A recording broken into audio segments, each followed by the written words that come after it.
हरे कृष्णा राधे राधे। श्रीमद् भागवत महापुराण के द्वितीय स्कंद का 9वां अध्याय। आकाशवाणी द्वारा जो 4 श्लोक ब्रह्मा जी ने सुना उसका अर्थ इस प्रकार है। श्री सुखदेव जी राजा परीक्षित को समझाते हुए बोले, जो सबसे पहले था वह मैं हूँ। मुझे छोड़कर अन्य कुछ भी तुम्हें दिखाई नहीं दे रहा है। महाप्रलय में सब कुछ नष्ट हो जाएगा।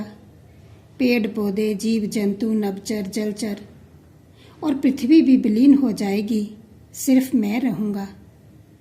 ठीक उसी प्रकार जैसे अंग प्रत्यंग में धारण किए जाने वाले स्वर्ण आभूषणों के नाम अलग अलग होते हैं, किंतु भट्टी में डालकर गलाने के पश्चात एक रूप हो जाता है, उसी तरह मुझे आभूषण नहीं बल्कि सोना समझो।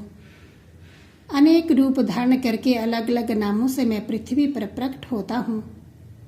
प्राणियों को जन्म देकर सामर्थ्यवान मैं ही बनाता हूँ और उनके सामर्थ्य का हनन भी मैं ही करता हूँ। जब मेरी अकेले रहने की इच्छा होती है तो प्रलय कर देता हूँ। हे ब्रह्मा, मेरे अलावा जगत के संसद वस्तुएं नश्वर हैं, झूठी हैं।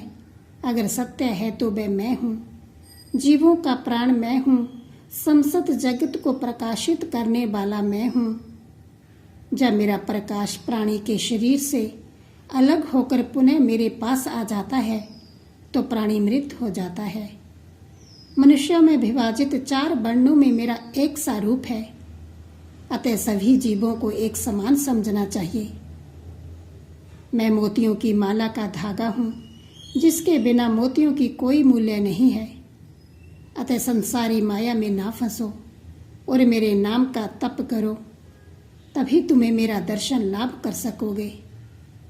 और तुम्हें जीवों की रचना करना है, किंतु मन में दया भाव रखकर सृष्टि की रचना करने में तुम्हें किसी प्रकार का दुख ना होगा। संसारिक वस्तुओं को झूठा समझना, सत्य केवल मैं ही हूँ।